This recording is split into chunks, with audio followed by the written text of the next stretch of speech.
Hi, this is Eric from longboxreview.com.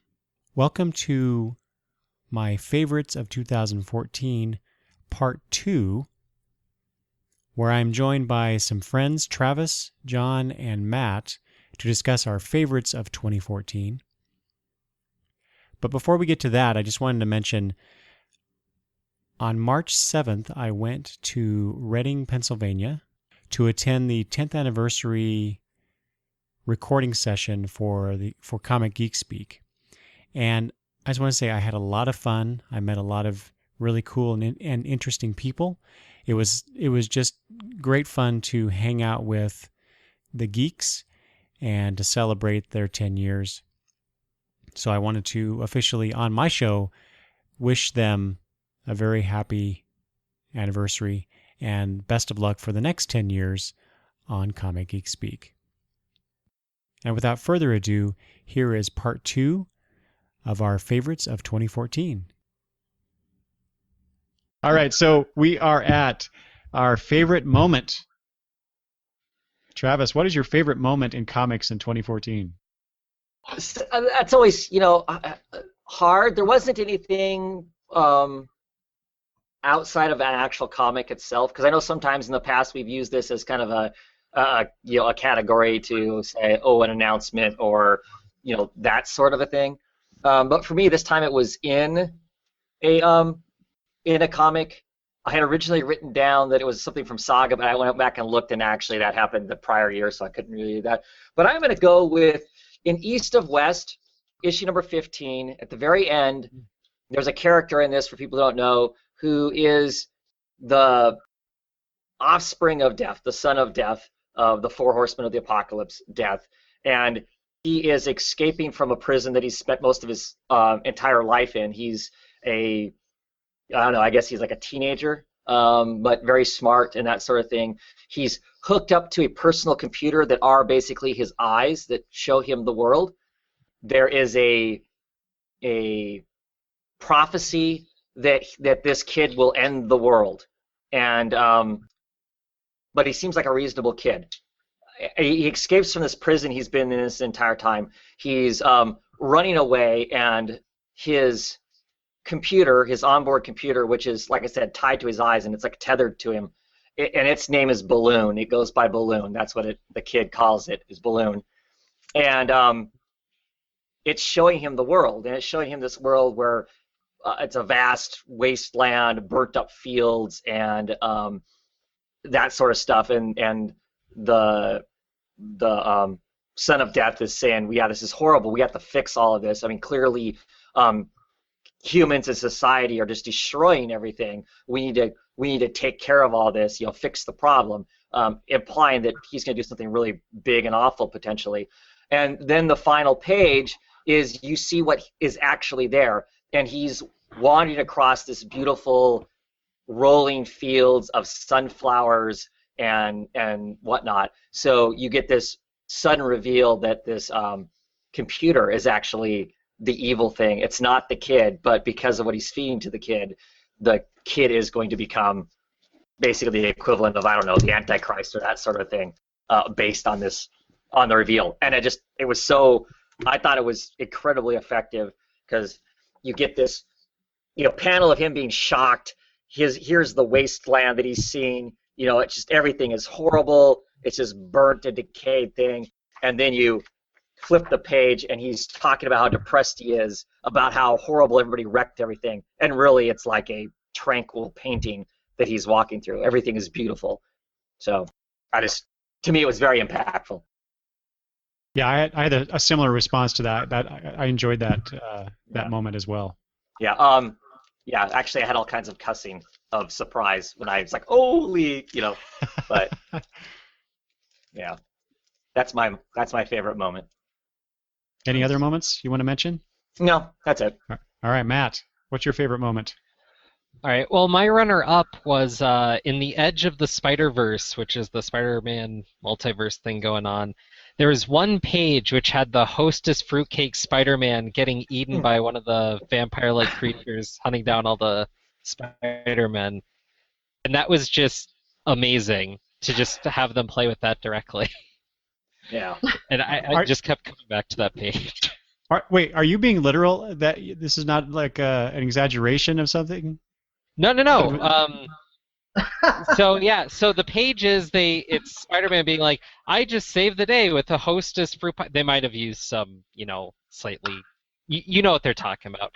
And then he's swinging through, and one of these Morloon characters, which are the whole bad guys of this whole thing, they feast off of like this totem spider energy that all these spider-related characters are, and they're traveling through all these universes to get at them, which is the impetus for this whole thing. He basically just lands in front of this guy and just kind of grabs him, sucks out the energy, and says, that was quite tasty, and ends with a little hostess thing. And it's just this one page, and it's just brilliant.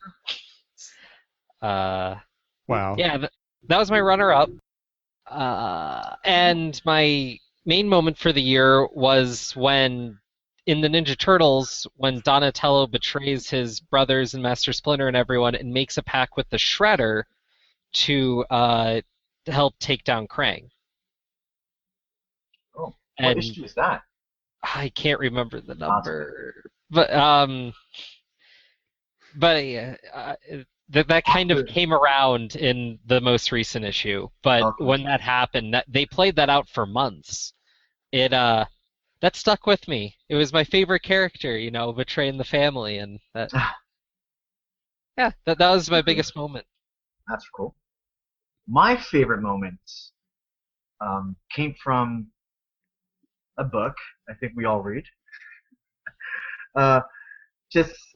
We've had this, not perception, but we've known kind of the origin of a certain character. Never really, it's an origin that we don't really know, but we kind of know the fundamentals, what happened to this guy. Anyways, I'm just gonna get to it. I'm trying to build it up, and meanwhile. Anyways, it's Batman issue number 37. The moment that Commissioner Gordon was sitting at his desk having his cigarette, and he started seeing the pictures of Joker in all these archival footage, and that cigarette falling out of his mouth like WT. That's the same. I had the same feeling, like reaction. This moment is very important to me because ever since I read this issue and seen these panels, I've been losing my mind trying to figure out what Scott Snyder, what kind of story is Scott Snyder trying to tell us? What is he going to do with the Joker? Is he a mythological creature? So it's that moment, especially this panel where you zoom in on the picture and you see that, like a nice homage to the first. That character, the man who laughs. The man who laughs. Yeah, that's fantastic.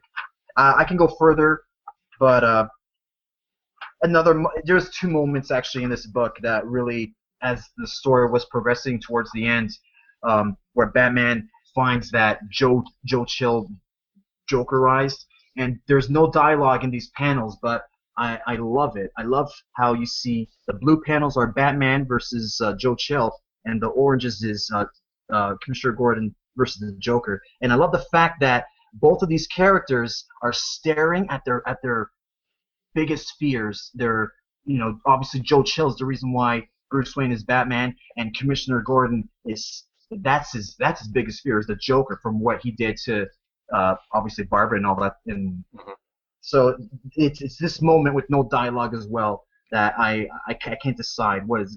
I couldn't choose which one I love the most, but this was a fantastic issue, and they both feature my favorite moments was the standoff between Joe Chill and the standoff between Joker and Gordon, both looking at their biggest fears in the face, and just amazing.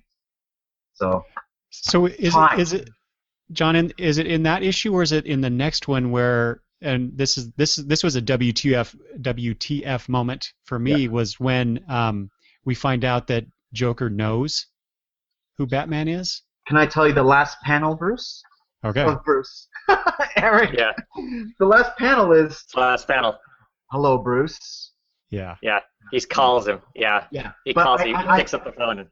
Yeah, but I already knew when 6 pages before when Batman is trying to protect his family by this Jokerized Joe Chill. They're reenacting the scene outside the theater. I'm like, okay, so this person knows who Batman is. And then that's cemented at the end when Commissioner Gordon dropped his phone and Joker picked it up and said, "Hello, Bruce." But he didn't say "Hello, Brucey."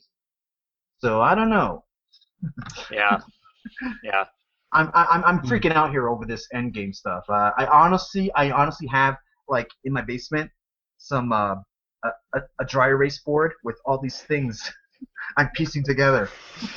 I want to see that. You have a whiteboard of clues Yeah. and whatnot, like Yes. Flash does on the TV series, right? I swear to you, I do. I thought about recording it, but it's like, no, this is ridiculous. People are gonna say No, you got to show this now. I want to see this. I might. Oh, yeah. Well, I won't do dry erase board, but I might do something Tuesday before midnight on Wednesday when the issue comes out. I don't know. I might, because I'm worried that if I come across ridiculous and silly and stupid and I'm totally wrong, that's the only thing holding me back. It's never That'd stopped be so me. much Go worse ahead. than the bathroom video. Oh, nice. Well, That's mine. you reminded me of another moment of this year that I was ecstatic about, What's and that was that 0 year ended. No, that brought a tear to my eye. Oh. That's my favorite issue. That was my runner-up favorite issue. Oh my gosh. Okay. Yeah. All right. My favorite moment. You'll be pleased to know, John. Comes from this issue of Batman and Robin number 36. Right on. Which, like, I think I said this before, but this is one of the runners-up for favorite cover. But I actually I had a really hard time with this category because there weren't a lot of I'm thinking back. It's really hard to do this particular one. I think, like the cover too, because there's a whole year of comics that I've read, and I don't know. I can't remember everything that I've read. Just kind of blurs together.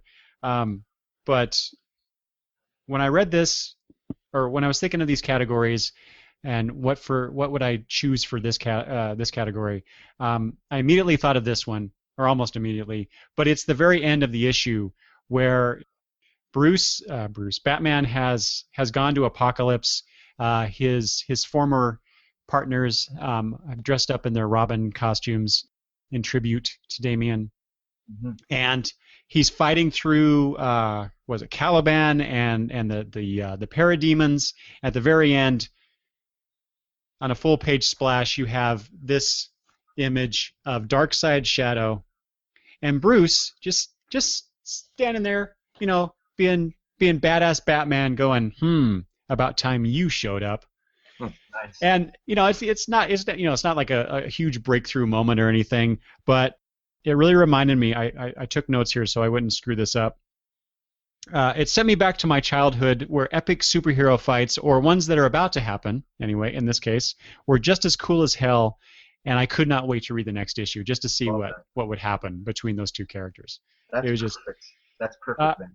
Yeah, what Tomasi and Gleason have been doing on this title since the beginning has just been phenomenal. I'm really sad to see that they're not going to be continuing, past, what is it, April, May? Yeah, after Convergence. So, this was such a good book. Such a good book. Yeah, that's it. That's all I got. That's perfect. That was nice. Yeah. It's hard Okay, to now pick we're. a favorite moment from that title. Oh yeah. All right, let's go. Let's talk about some creators that we've liked from the last year. Let's go with writer first. Favorite writer, Travis? This year, Rick Remender. Between Deadly Class, Low, Black Science, I didn't enjoy the last bit of his Captain America quite as much. But still, just the breadth of work that he's doing, the different scopes that those titles are all taking on, and whatnot. His smartness to pick up the creators that he's picked up to do these books with him, I think is a big thing too.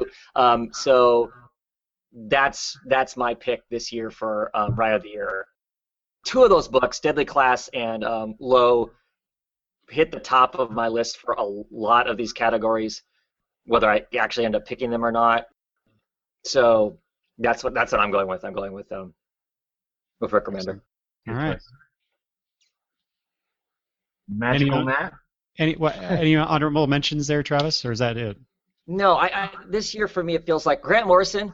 Grant Morrison, I think, has written some really great stuff. That probably be my honorable mention with his with the multiverse, just the difference in each of those stories, but continuing to give us little things to tie it all together. I think has been pretty amazing too. And his start of Annihilator, for instance, I think that he has written some great stuff this year also. Yeah, that's the other person I would pick. Okay, excellent. All right, Magical Matt. Hey. This year I was going with Alex Cott for his work on Zero, because these comics are able to take kind of silent moments without dialogue, and really make it matter and really suck you in. And normally I would attribute that to the artist. The thing is every one of these issues is a different artist, and they pull off the same trick in a different way, different story, but it's that kind of moment, and it's clear that it's the writer doing it. And for that, I couldn't think of anyone kind of doing something on that level, so I went with Alex Cott for Zero. But runner-up, I'd go with Kevin Eastman for Ninja Turtles. I just keep coming back to that comic. So. Is Ninja Turtles your new Deadpool? No, I've loved Ninja Turtles since forever. I learned to read on like Ninja Turtle comics, so I wouldn't call them the new anything. Since he ate his first slice of pizza, he's loved Ninja Turtles. Oh yeah. All right, John, what do you got for us? I'm gonna go with the man who never gets any love. I'm gonna go with my man Peter Tomasi, only because of what he pulled off last year. They stripped away the main protagonist of the book. Almost every single issue was featuring not a new character, but he had to put in new characters in there and try to get and keep the story still consistent and flowing and interesting, even though we knew next week it's going to be Batman and he pulled it off. This man pulled it off well with all this crap being put up against them. And I know Peter Tomasi gets a lot of praise for the book. It's like, wow, Batman Robin is awesome, but we never talk about just him being more. Okay, let's not talk about Arkham. The minute he did the Arkham. Yeah, Arkham War. Let's ignore that for a second. But I'm gonna go with Peter Tomasi. This for what he did for 2014 without Damian in the book. So he's my man. He's my pick. Good. That's a good choice. Very good point too. Pretty much Tomasi has become one of those writers that it doesn't matter what he's doing, I will definitely pay attention, if not buy it outright. Mm-hmm. Thank you. Nice.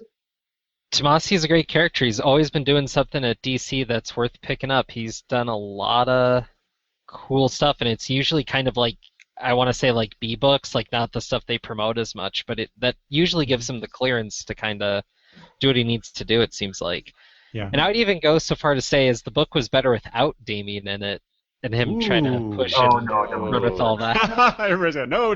Oh. Well, I agree in the sense that I thought it was great to see Batman's journey to get to where he's at, and so he took what could, like John said, he took what could have, basically broken the book. They could have easily canceled it in. Well, clearly there's no Robin, so there's no point in that.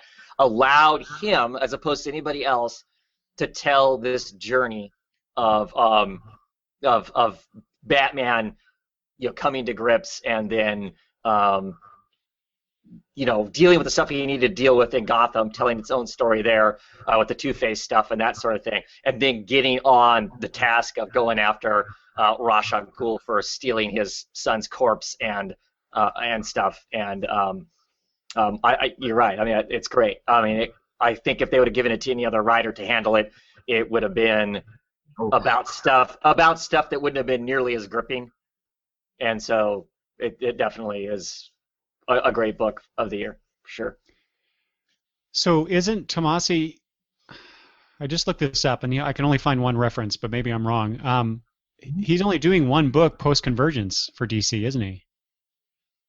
or is he doing something else that I'm not familiar with? To the best of my knowledge, it's just Superman, Wonder Woman, right? Yeah, Yes, that's what I looked at. I Yeah. know. I'm not really. And Isn't he writing like a spin-off of one of the games or something too? yes, he is. Yeah. Arkham Origins or something like that. Yeah. Hmm. I'm not a fan of video game books, even though I heard Injustice is pretty stellar. Hmm. But because Tomasi is involved with this Batman book, and it's about Joker's death, I'm actually interested, and I'm gonna give it a shot. Mm. So I hate the idea of a relationship of Wonder Woman and Superman. I mean, hate, not dislike, hate. I started picking up the Superman Wonder Woman book because Tomasi's writing it, just to see if he can convince me that there might be some value in that idea. Dude, Charles Soule did an excellent run of that book before it was interrupted by the stupid Doom storyline. But I'm glad to see that you're coming on board for Tomasi. For Tomasi, not for the idea of that. So, well, so you probably didn't. I'm hoping he's going to write the divorce. That's what I'm hoping for. Oh, man, you're harsh. now that'd be Soul. He's the lawyer. No, Yeah, man. there you go. Yeah, good one. But Good one. that would be the legal end of it. The emotional, pull at your heartstrings would be the Tomasi end of it. Yeah, Oh, that's right. The Dear John letter would be Tomasi. Yeah. There you go. That's right. If they do end up canceling that relationship in that book, I definitely would like to see Tomasi write that the ending of that relationship. That would be awesome. That would be awesome if Wonder Woman wrote Superman a Dear John letter. God, that'd be great. That'd be great. Delivered at the tip of her sword. That would probably be the best way to do it. So Travis, you probably wouldn't care for the last episode that I put out of the podcast because I actually mentioned this Superman Wonder Woman relationship. I actually like it, but let's move on. Yep. Okay, John, was that it? Yes, I'm good. All right. So my favorite writer, for much the same reason Travis chose Rick Remender, I chose Ed Brubaker as my favorite writer for 2014 because of the depth and the breadth of his work. We had the fantastic series Fatale come to an end in 2014, and Fade Out started at the end of the year with Sean Phillips on both those books. And if you've not read a Brubaker-Phillips collaboration, you are missing out on some excellent storytelling. And of course, he has come out with Velvet, which I will talk about very soon. Honorable mention. Greg Rucka for Lazarus, just simply for Lazarus. Greg Rucka is a great writer in general, but his work on Lazarus. Are you guys reading that? Yes. No, I'm not. Just read the latest issue yesterday. Oh, that's such a good book. Yeah. Such a good book. Such a talk about building a universe between him and Travis? Lark. I don't have Lark. Thank you. Between Lark and Brubaker, they have come up with this incredible near future possibility. Extremely depressing. Yeah, it is. This world could happen in the next 20 to 50 years, and it scares the shit out of me. But it's so good. It's a really good story. Anyway, that's my choice for favorite writer. Next up is our favorite artist, and so this could be a penciler, an inker, a color artist. However you define artist, I don't care. So, what do you got there, Travis? I went with Jason Howard off of Trees.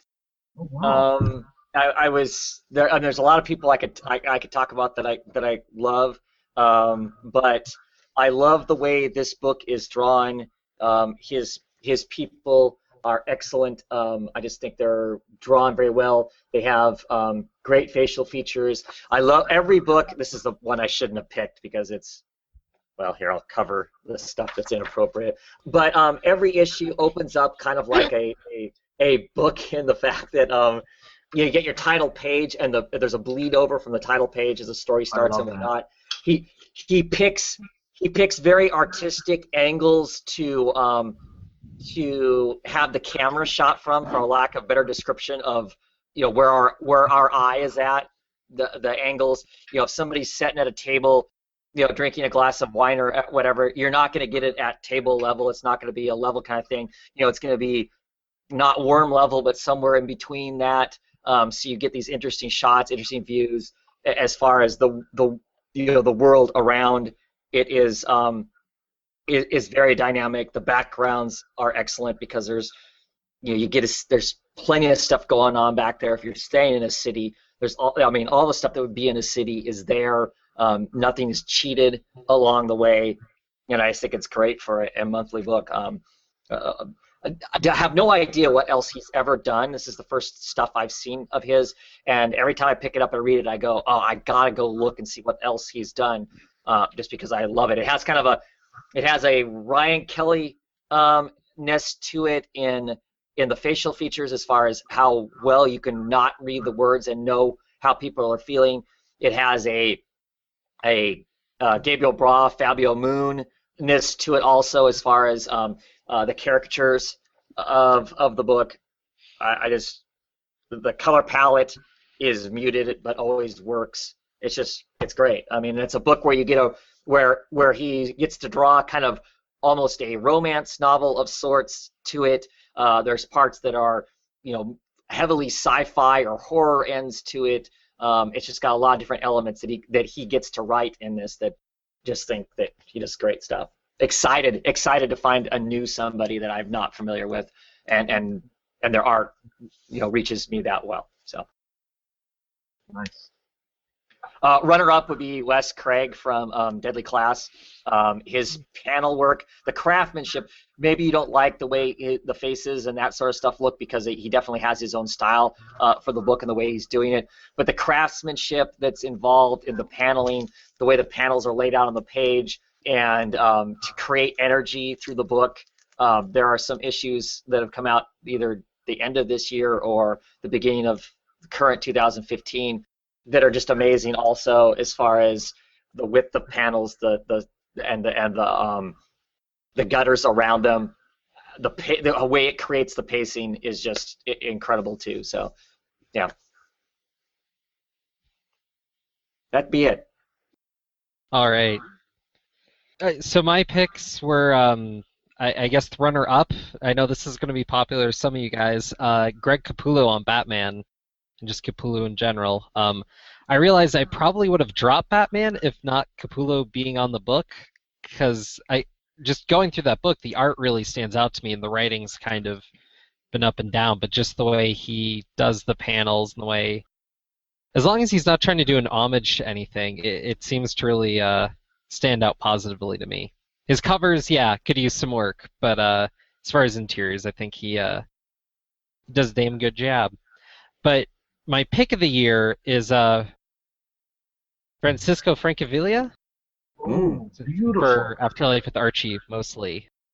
The way that book looks and draws is just that's awesome. That's amazing. And anytime you get him on a comic, it's just, you could buy the comic for the art alone. It's incredible stuff. I will say, though, with Afterlife with Archie, I would love if they gave those scripts for those issues to one of the regular Archie comics guys and see how they the script with that. I think that would be kind of cool, but I don't know. Yeah, that book, I got the first trade of that, and yeah, I agree with you. The art is just phenomenal. Francavilla is definitely a perfect choice for that story. And I can't wait for the second volume to come out. I wish it would hurry up and actually be published. Yeah. They come out slow. They take time, but very slow. They're worth it. All right. Okay. Great choice, Matt. That was awesome. I'm gonna go with my man from 2014, breakout artist, ladies and gentlemen, Mr. Marco Rudy. Fantastic person. I know I'm being biased with him. This is an issue of Uncanny X-Men number 18, but actually this is not the book that I discovered Marco on. Travis and I pulled Spider-Man Marvel Knights. He was the artist there. Actually written by Matt Kent, I think. Yeah. Yep. And something about Marco Rudy, I just love just a lot of resemblance there to J.H. Williams. I think. Mhm. Some Sorrentino as well. Marco's style is just realism portrait, but he's the kind of guy that he'll put in 13 or 13 styles of arts into an issue. Yeah. It's crazy. There's some panels here, and his panels aren't your traditional panels. He never sticks with the traditional panels. This issue is focused on Cyclops, so everything will be divided by beams, his beam rays. So it's amazing. I love his imagination. Talk to him a lot. He's so creative, and uh, I wish he was on a book that I was interested in, because he's doing the Winter Soldier right now, Bucky Barnes. I bought it to support him, but I just something about it I don't like the writing in it. But fantastic artist. Can't wait to see more work out of Marco. He's just absolutely amazing. And this is a guy who I wanted to buy original pages from, but I didn't know price wise, because most of my original comic book pages that I own, some are free, were given to me, paid barely anything for. And thanks to Travis here, I was educating myself on the internet how much pages are worth, and Yeah. I was getting a huge deal from Marco. I was getting a family discount from that guy, and I feel like an idiot right now. I should have bought pages. You should have. You should They have. were cheap. They were cheap. Now, His art is incredibly dynamic and whatnot. I see big things for him for sure. oh gosh, on a book that I will enjoy. I hope a nice title. Yeah. Oh, I actually have that. That was that. Which X-Men book was that? Uncanny 18. Yeah. I actually have that, and I remember that 2-page spread that you just showed, and thought, wow, that's really interesting what he did there. And yeah, there are some comparisons to J.H. Williams, but it was still dynamic, and I enjoyed it. Yeah. Mhm. Unfortunately, I didn't care for what Bendis was doing with the book, so I dropped it. Oh, I love this story. But does yours have this autograph? It does not. You name dropping SOB. I know. Yeah. Sorry. I gotta. Come on. That's okay. That's awesome. Thanks. All right. Okay, before I talk about my favorite artist, we have another comment here from Reedham Stephen. I like that name. Hey. My favorite writer would be Tom Taylor. His stuff on Injustice is so good, and he is actually making Iron Man readable with his run on Superior Iron Man. Oh. Tom Taylor. Yeah, so Injustice. Who mentioned that earlier? Who was I talking did. about that? The Yeah. video game comics, yeah. Yeah, see, and I've heard the same thing about that book. Right. But I don't know. When I first was exposed to it, there were some panels people were posting pages or panels from pages on Tumblr, and there's some things that were shown that I'm like, I don't care for a story about Superman who goes crazy and kills people and whatnot. But over the last, I don't know, year or so that I've been seeing these things posted, there have been some other elements that have been shared that made me think, actually, this looks like an interesting story. Maybe I should be reading it. Yeah. So, and I think that has a lot to do with what Tom Taylor is actually putting on the page.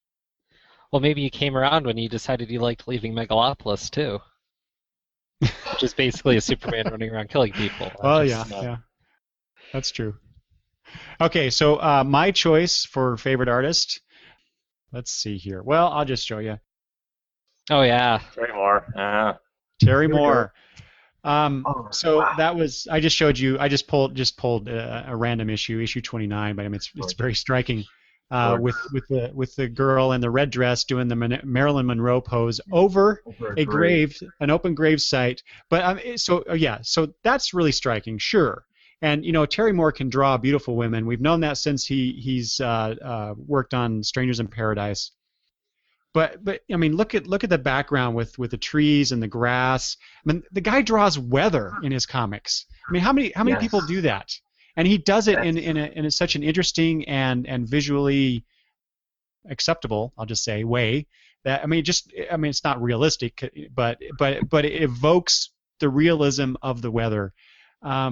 He puts in pencil shading with pencil in his book. I mean, it's a black and white comic, but even some of his covers that are colored still have the pencil shading look to it. It's phenomenal what this guy can do. He can draw emotion so well on the characters' faces. And like I said, the background work that he does, the detail he puts into it is just freaking amazing.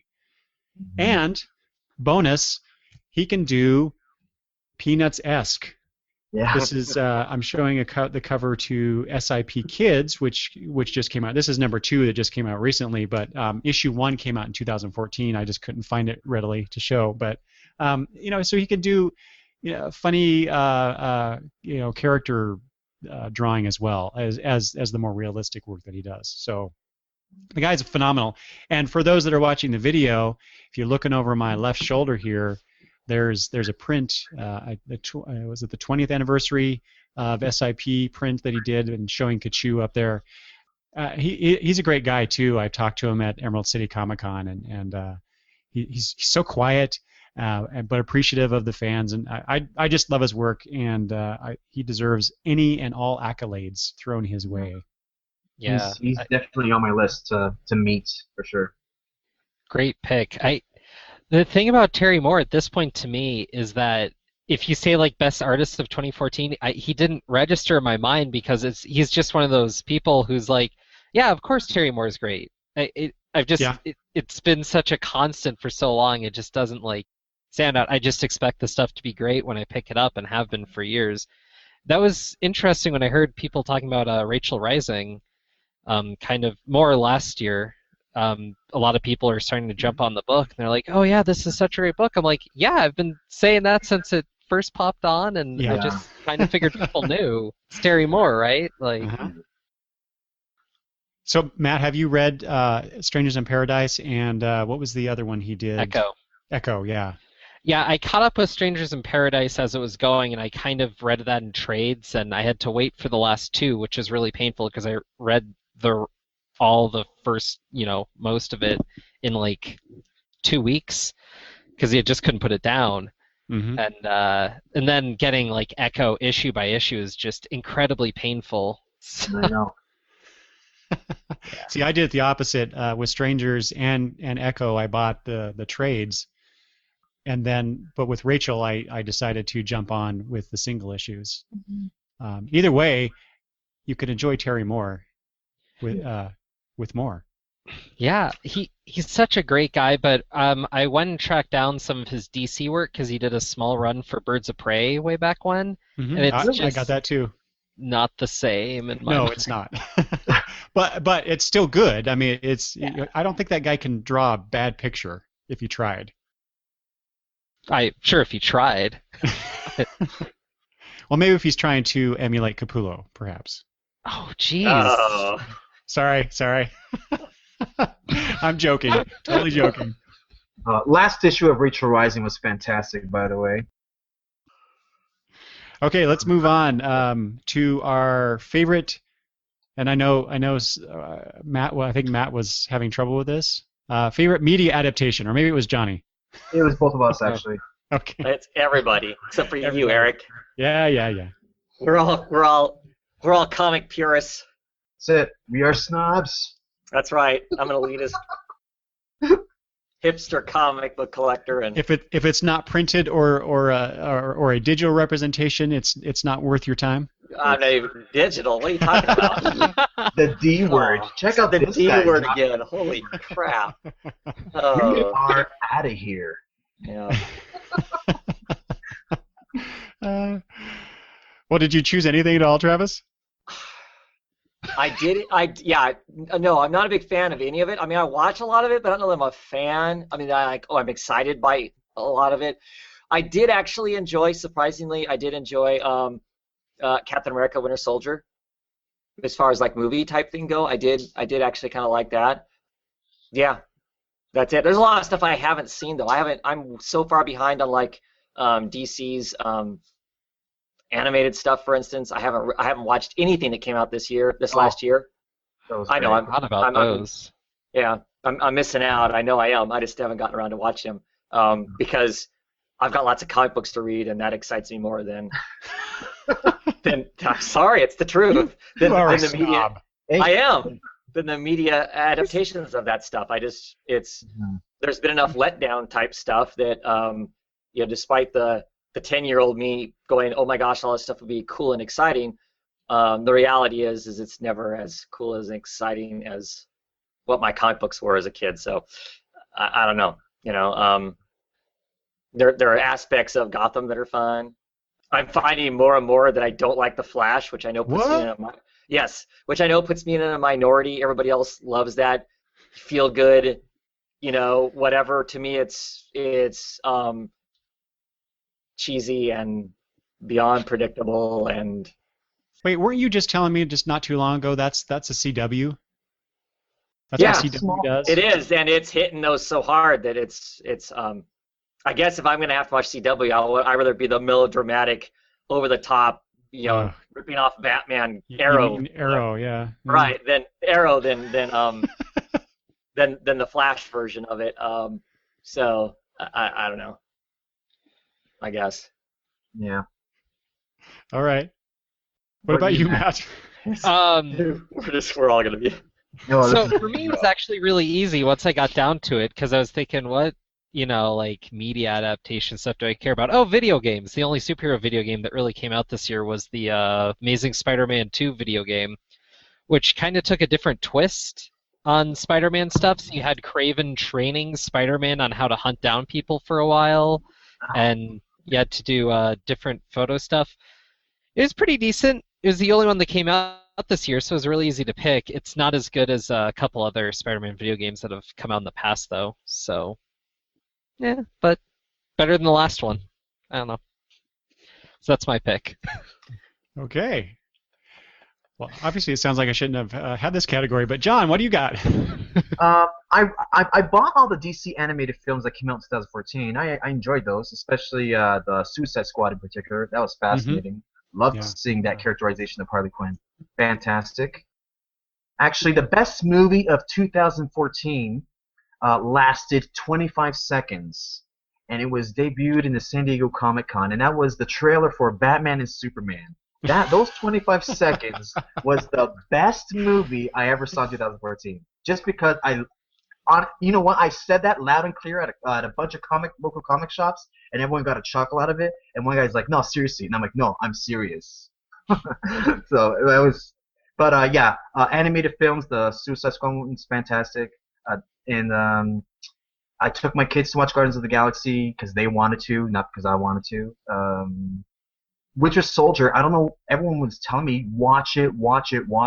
I watched it, and I was like, okay, I'm not really versed in Captain America and Bucky Barnes, but this Bucky Barnes Winter Soldier is annoying. He's like stronger than Superman. I don't like it. So I know. I'm the worst person to watch movies with.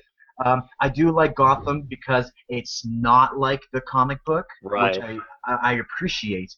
Because I kind of don't understand when people are saying, "Ooh, Gotham's gross."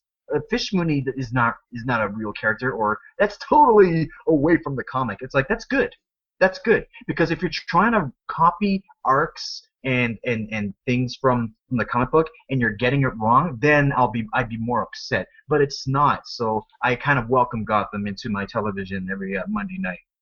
But sorry, Eric, I'm probably a bad person to ask this. A question. We all are.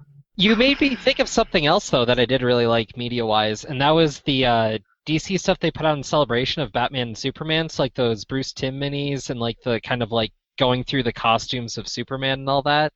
Oh. They're put out on the web. I mean, they're only a few minutes, but those were right. slick. Those were cool. Yeah, I forgot about those. Those were amazing. Yeah. I gotta watch that now. I don't know. I'll have to find them. Okay. But Send me a link on Twitter when you're done, or whenever. all right. Let's watch that trailer we did for Batman Superman. Wait, so John, are you talking about the one where it's just this music in the background? They just show the logo for 25 seconds? No, I'm not. I'm talking about the one that there's thunder, lightning, rain. You see a bat signal that's off. Batman approaches it, turns it on. You see Superman hovering over the signal. It's like taunting him, and then Batman's eyes glow like the Dark Knight Returns. perfect homage to Frank Miller's masterpiece. Love it. Love What's it. Frank Miller's masterpiece? Dude. Eric, mute this man. No, but I just love that. It was perfect. It was well done. It was such a beautiful tip of the hat to that classic story, and it's so cool how they chose that scene to show us, just to get us going. I don't know. actually haven't seen that. It came up and they took it down right away. So Oh, okay. That's you're gonna fine. if you'll find, I'll try to find you the one that I think the last one I saw was actually recorded off a cell phone. So, but I want you to get the same, feeling I did. It's fantastic. Do you guys It's see a pity we have to wait until 2016 for that. why don't they just tease us with some more? I don't know. I was expecting another one, but for Super Bowl actually, there was a rumor going around that they were gonna tease us with another one. But fell through, I guess, or just show us that one again in HD. I'll take it. Yeah. All right. Well, I didn't choose that, but I did choose. Let's see here. I chose X-Men: Days of Future Past for the favorite media adaptation. My favorite movie, superhero movie. It was great. Bryan Singer returns as director to the X-Men franchise. It's a sequel to the poor third X-Men movie, and then the X-Men reboot, which was, what was it called? First Class. Yeah. And it was I was just the Days of Future Past storyline is one of the iconic ones from X-Men.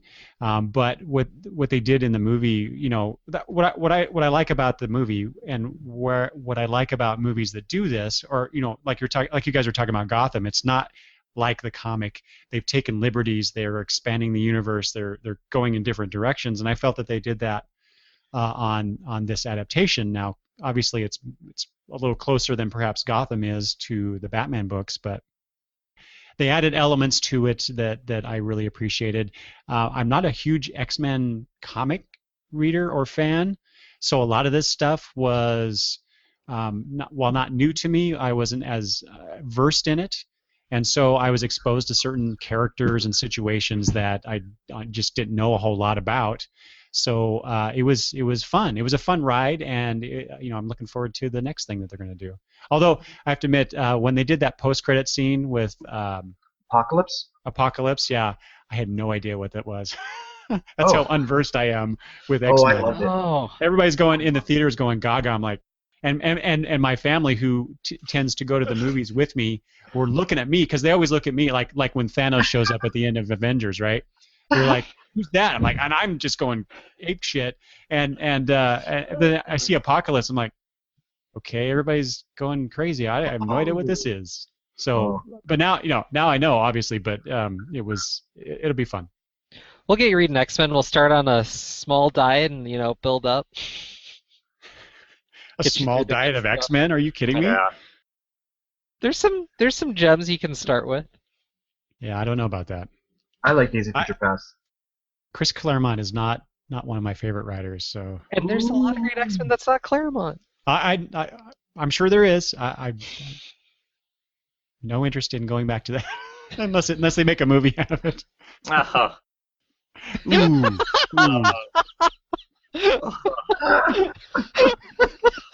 Why do I do these shows? I don't know.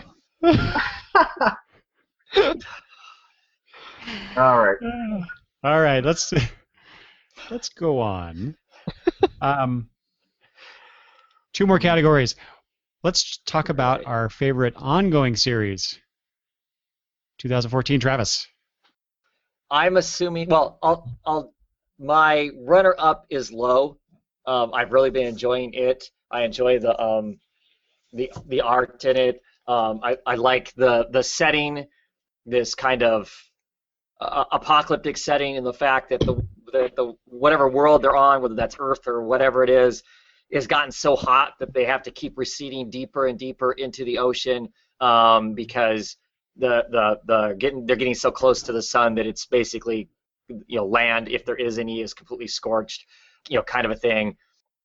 It is the main premise of it. It's about this family who were kind of aristocrats. They were in control of this mechanized armor that allowed them to hunt and provide for the city that they lived in and whatnot. They lose that in a pirate attack, and they lose half the family is kidnapped. The two daughters of the family are kidnapped. The husband is killed, and it leaves the mother and the son behind. And then the book, after the first issue, moves forward quite a few number of years and picks up the story of the mother who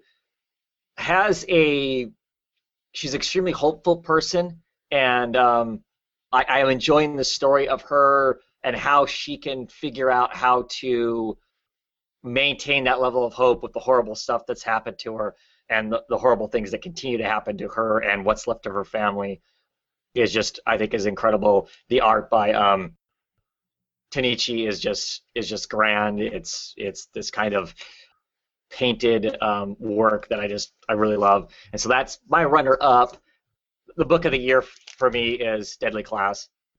Absolutely love it. It is all kinds of amazing. Wes Craven's, as I talked about earlier, his panel work is just incredible. His way of creating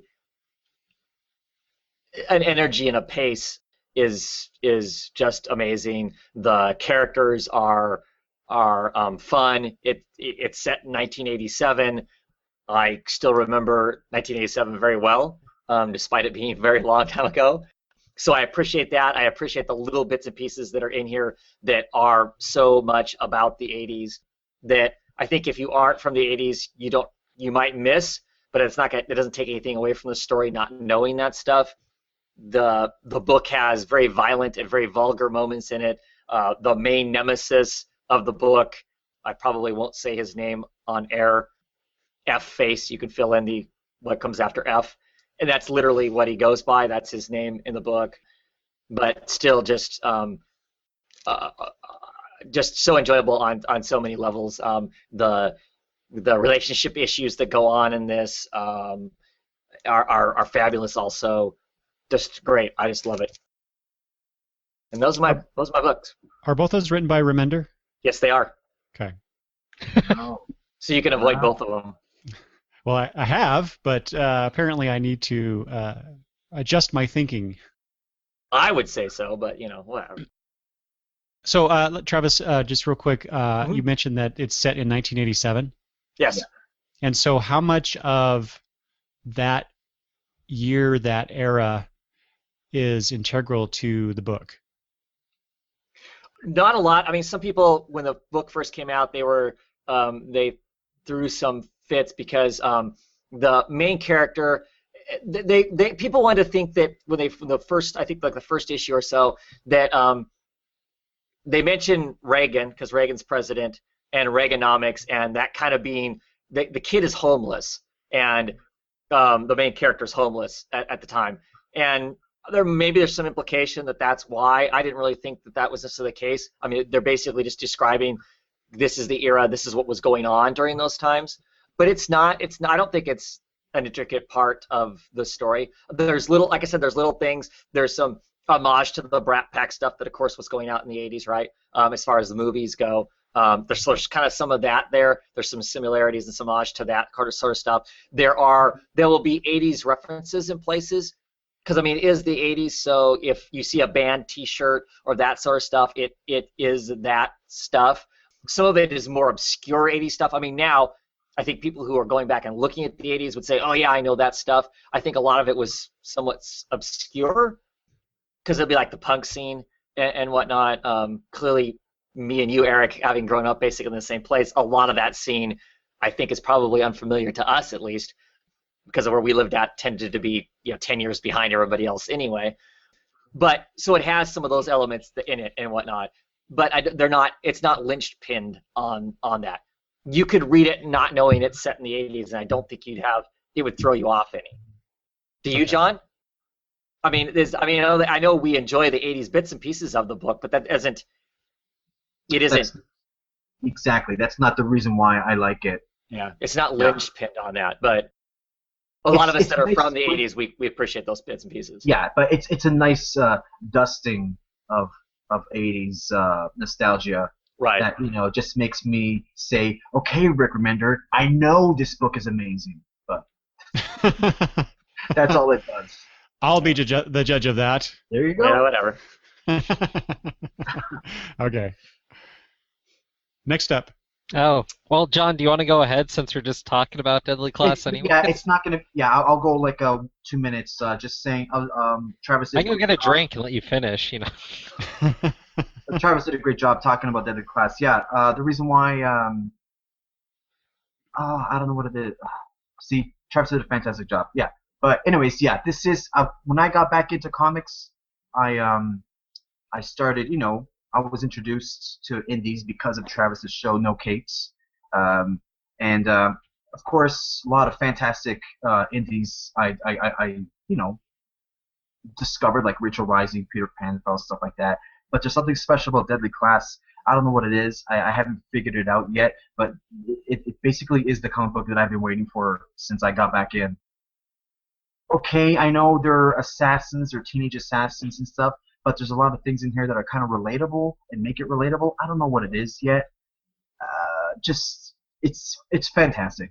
The assassin part is kind of like the structure to base this around. I mean, so there are some crazy scenes that happen because of that, but individually these characters have all these other really screwed up kind of things about them and whatnot.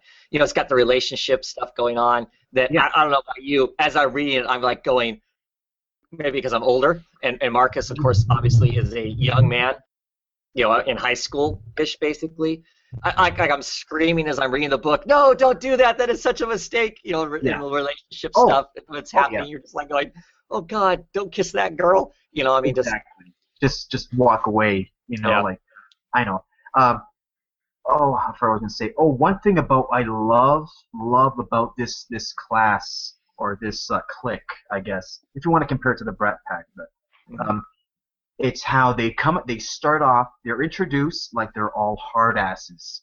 Everyone has like a specialty, but you get to see how vulnerable these people are, how weak, how one of them, the first time I was introduced to this was when one guy who apparently came from a gangbang LA family has never killed a guy. So this is what I love about this book. It's not just Marcus, it's everyone in there, and they're so vulnerable, and Rick Remender does a great job, and Wes Craig does an even better job at conveying that message. So, Eric, stop wasting your time.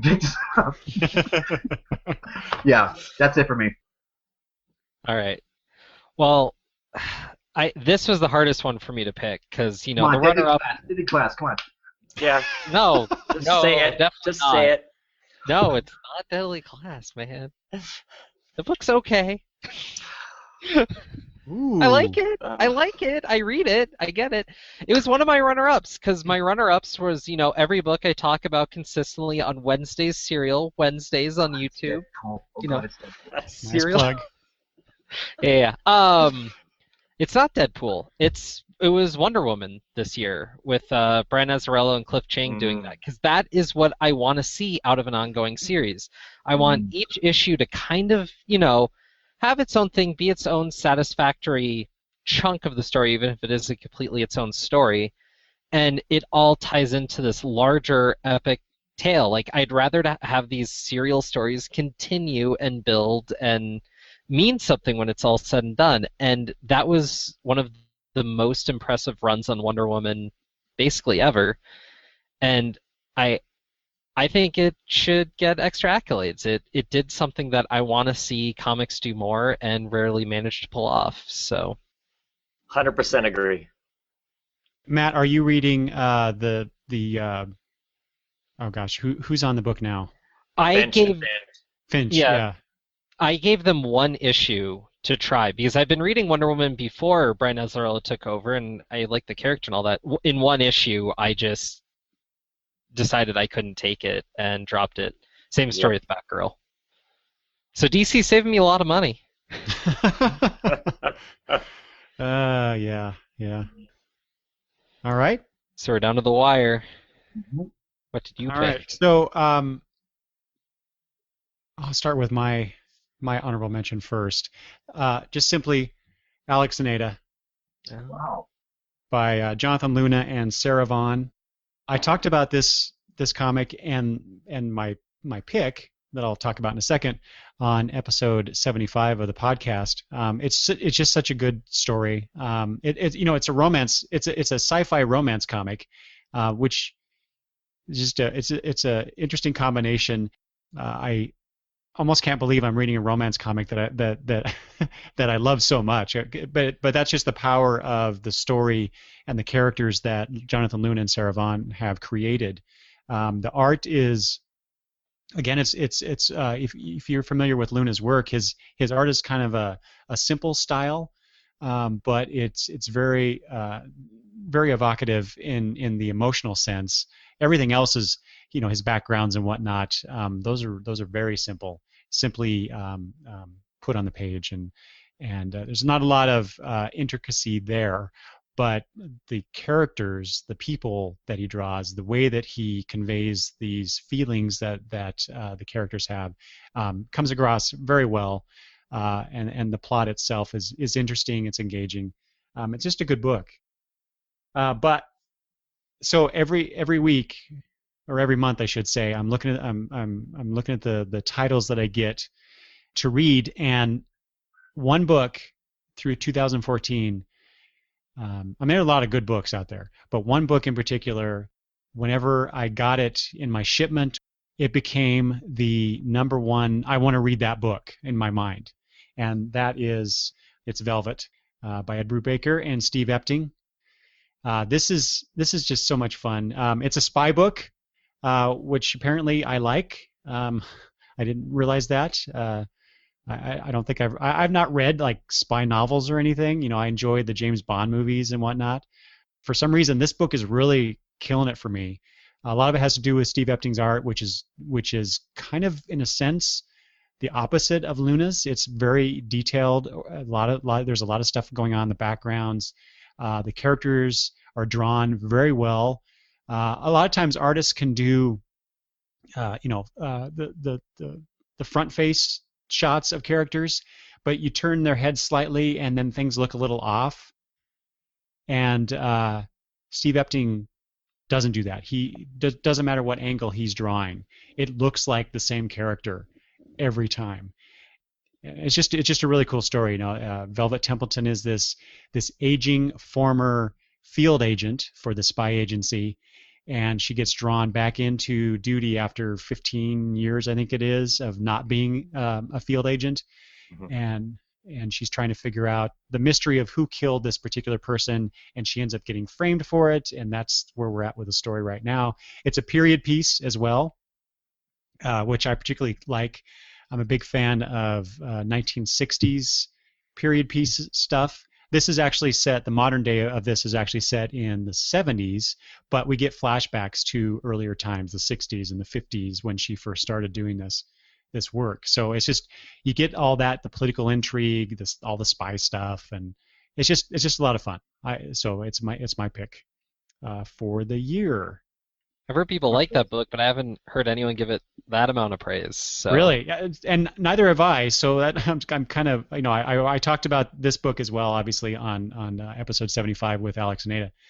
Image is just, and I'll talk about this in a second, but Image has just been putting out so many cool books over the last several years, and these are just two of them, and I'm looking forward to what they're going to come out with in 2015. Okay, last category. I know you're sad to know that this is almost over. This is most anticipated for 2015. Oh, no. What do you got, Travis? I don't know. Book-wise, I think one of the books I'm most looking forward to is Paper Girls. Brian K. Vaughan and Cliff Chiang doing a book together. Super excited by that. I'm super excited to see Cliff Chiang finally get to stretch his muscles even further in doing not a corporate-owned property. So I'm really excited for that. Yeah, there are a lot of Image books that are coming out that I'm really curious and excited about. I'm probably Pollyannishly excited by the latest news to come out from DC that Dan Didio is quoted as saying that stories what matters, continuity not so much. It sounds like they're going to open the doors and let creators tell the stories they want to tell. That the reality of that probably is not the case, but I kind of want to think right now that that's the case. So I'm excited. We can hope. I'm excited for the second half of the year, for that, to see what that really means. Does that really mean we're gonna see something different, or does it just mean that there's been some excitement around this new kind of model of comics, this kind of younger, fresh-faced look on some of these comic book characters? Are we just going to get a lot more of that? I'm fine with some of that, but I'm hoping everything isn't that, because it shouldn't be. So I'm hoping that's not what they mean by that. I'm hoping like I said, I'm hoping that they're going to give creators kind of a little more room to, stuff that we've talked about for years now, the New 52, give them more room to breathe, to have these quiet moments, so when the big moments happen, they mean something, and we're invested in that. I'm excited by that. The news that's coming out for 2015, I have to admit, it's a struggle to find the good stuff, because I'm having a hard time not focusing on the whole Convergence malarkey, the whole Secret Wars stuff that I'm not as invested in Marvel, but I tire of that whole it's going to change the universe thing. And every year it seems to be more tiring than the last year, so hard not to focus on that. So you cranky old man. I am crotchety old, get the hell off my comic book lawn kind of a guy. There's no doubt about it. Get off my comic book page. That's right. That's right. So that's my take on 2015. All right, excellent. Matt, what about you? I'm really excited to see what Image and maybe Dark Horse is going to be putting out, maybe Boom, and then I'm going to be really excited to dig into some back issues. That's my take on 2015. Back issues that you already own, or back issues that you are going to acquire, or both? Probably both, just anything but what DC and Marvel's going to be putting. See, it's not just me. It looks so bleak. It looks so bad, and it's probably not going to be that bad. But right now, I can't see the happy side of it. Wow, you guys are really downers. Yeah, we are. Jeez, I'm all depressed now. John, lighten me up here. Give me some good news. I think you're gonna like this one. Actually, there's one book that I'm most looking forward to. Mainly because of I love this group of heroes, I guess. It's the We Are Robins book by Lee Bermejo. I'm a little worried. I'm not really worried, but Lee Bermejo's gonna be writing it. I've written some stuff he's done before, and this week actually Suiciders comes out. So if people aren't too familiar with Lee Bermejo writing, check it out, I guess. But for Lee Bermejo, being a fantastic artist that he is, he picked Rob Haynes and Kerry Randolph, two basically unknowns. Is it safe to say, to do the art? Anyways, the concept of the book, I've talked to this about Travis once in the Hangout.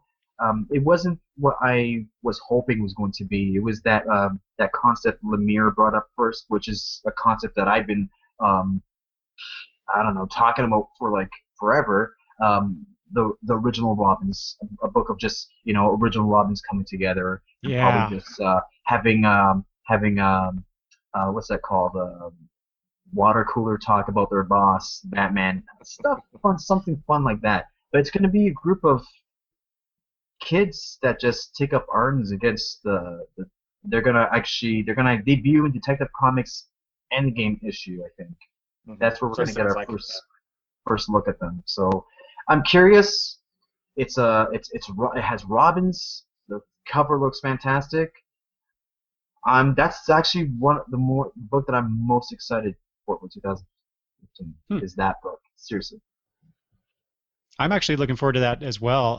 Like you, I was kind of wanting a former Robins getting together book, but I'm still going to check this out. If it has anything to do with Robin, I'm kind of predisposed to picking it up. So there you go.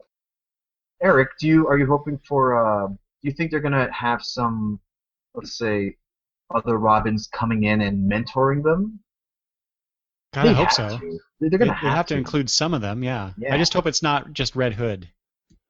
Oh, knock it off. Knock it off. He's not a Robin. Well, Whoa. can you imagine? Can you imagine Red Hood and Damien trying to tell some street level people Exactly. this is how you should fight? I mean, it's all gonna be about breaking. It's all gonna be about breaking knees and elbows and. And how great would that be? It One would be issue hilarious. we get Dick Grayson saying, "Hey guys, this is how you do a ninjutsu sleeper hold," and then next issue we get Jason Todd saying, "By the way, aim for the kneecaps and elbows." And then Yeah. Damien comes in. It'd be Yeah. amazing. I think it'd be great. Oh. I just see this gang of kids running around after they've been tutored by Damien Red Hood. Just they'd be a menace amongst themselves. Just And all of a butchering. sudden, yeah. And then what if this is the book that actually introduces Carrie Kelly as a Robin in the new DC? Mm. Like, Mm. I don't know. Like, I don't know. I think that'd be great as well, but we'll see. I'd like to see Tim Drake in a title that's worth reading again. No, Yes, Travis. if Yes. he's in the title, it's not worth reading. That's Oh it's my as simple God. as that. I read Drake before I read Grayson. Ugh. Really? What? Yeah. Who is this Well, guy? he's my Who invited favorite him? Robin. He was my Robin. I like them all. Ugh. Well, except Yeah. for Todd. As a Robin, yeah. He's my least favorite. He's He's everyone's least favorite. Not Travis's. Oh, right. As Red Hood, he's phenomenal. Okay, let's stop this. All right. So, Eric, what are you looking forward to in 2015? Yeah, pretty much what I said just a few minutes ago. Basically, not anything. A lot of the stuff coming out that was announced for Image Expo. A lot of the books that they're talking about that may start in 2015. I'm hopeful. There's a long list. You mentioned Paper Girls, Travis. That's one of my top ones. That's Brian K. Vaughan, right? Yes. Writing. Yeah, you put Yeah. Brian K. Vaughan's name on anything, I'm likely to buy it. What else they've got? Oh, the new volume of Phonogram. Yeah. A couple others. Revengeance. That's who's the artist on that? He's writing and drawing it both. Yeah. He does the Parker adaptations. But wow, I can't believe I'm blanking on this guy's name. Anyway, That's not Tim Tadaima. Sales, right? No, not sales. No, it's Yeah, that's bad that I can't remember now either. We're old. Oh, I know. That's what I say all the time when I can't remember someone's name. I think it's pronounced Tadaima or Tadaima. That's the new book from Emmy Lennox that looks really interesting. Heaven, Savior. That's a Todd McFarlane book, but I'm even interested. Just the premise of that.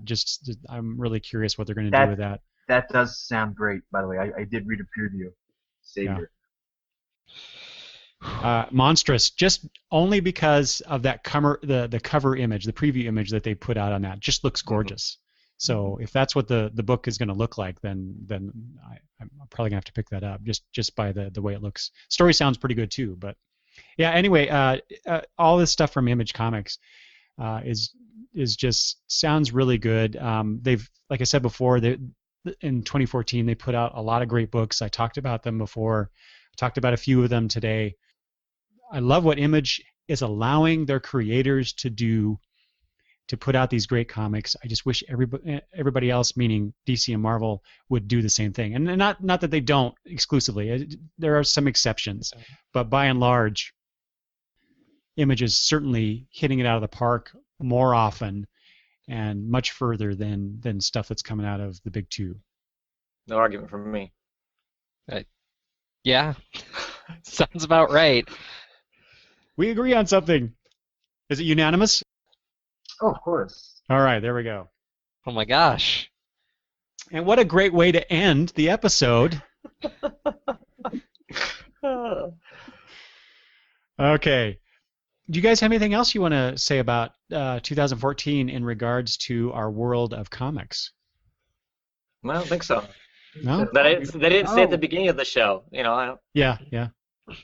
There was one thing I did kind of want to bring up, because in Oh, God. 2014, well, in DC we got basically 2 decent weekly books, And I think it's kind of cool to see this turnaround of the weekly book, which DC's been trying to do for a few years now, and they've had more or less success depending on the title. And it's kind of cool to see them kind of finally get this thing down, which is I think it's a big deal for comics in general. So you think we should have more weekly comics? No, thank you. Not more, but if we could keep the level we have, I think that might be good. If we can keep them decent. Because you probably only want one weekly book at a time, right? Right. But, Yeah. yeah. But I think having a weekly book is something to look forward to in the pool. I don't know. Mm-hmm. Yeah. Well, Marvel's dipping their toe in that now too, right? With Wolverines. Yeah. Yeah, I haven't heard much positive about that, but I've mostly only heard Travis talk about it. I think, well, Marvel's the master at the weekly, aren't they? Aren't they actually the Well, inventors they're- of the daily? Amazing Spider-Man? That's what it felt like at one point. Yeah, their release schedule for some of their books is pretty radical, that's for sure. Yeah, that's even why. their monthly titles are Yeah. more than. Like Hawkeye. Woof, that just flew. Yeah. It would be interesting though if one of the independent publishers tried a weekly book. Mm. I wonder how that would go over with us. Yeah, I don't know. You know, not just us, but everybody. You know, it's hard enough to sell an independent book as it is, but to sell a weekly book too. There's a lot of logistics involved in a weekly book. You know, it's. Mm-hmm. I think that's something that has to come from the big two because I think you need the money to make that work. And I don't know if even Image is at that point yet. Walking Dead finished the arc that was double The shipped. war, right? Yeah. Oh yeah, that's right. And I did feel a little exhausted, and I did sense just the quality did diminish a bit. That's the issue I have with weeklies. I think the Right. quality's not there. That's all. Or I don't know. I just don't like it. Yeah, Mm-hmm. that's fair. Well, now we're ending on a downer note. Let's. Well, We should have stopped while we were ahead. Thanks a lot, Matt. I was trying to be positive.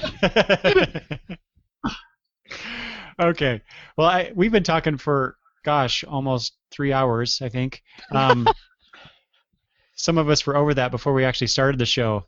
So, but I really appreciate you guys taking the time and making the effort to fill that list out and come on here today and talk with me and everybody else about the year 2014. So let's end by reminding everyone where they can find you out on the internets. Matt, let's start with you. My channel on YouTube is Wednesday's Cereal. Cereal as in killer, not as in a bowl of. So that's where you can find me. There you go. They'll remember that one for sure. Johnny.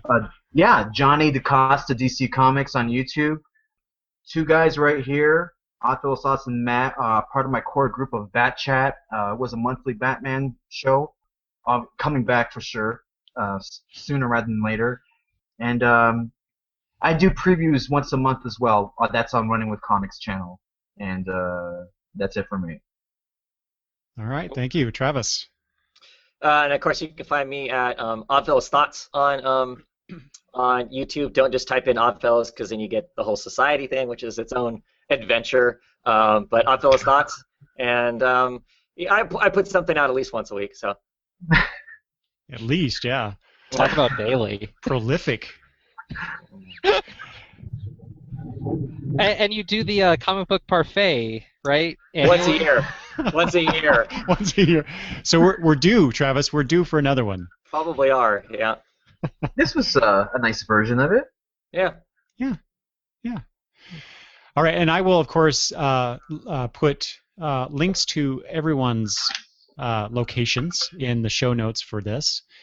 So make sure you go out there and click those links and follow these great guys and watch their videos. If you'd like to leave comments about anything that we have talked about, we talked about a lot of stuff, but if there's anything that you feel compelled to message us about, you can do so. For those that are watching this video, you can do so on YouTube. Google Plus, I guess, as well. For those that are listening to the audio-only version, go to longboxreview.com, and you can leave comments there, or you can even email me at longboxreview@gmail.com. Thanks again, guys, once again for joining me on this wonderful conversation. I really appreciate it. Loved it. Thank Thanks, you. Dennis. Awesome. Thank you so much. And everybody else, thanks for watching. Thanks for listening. Go read some comics. Have some fun. Bye-bye.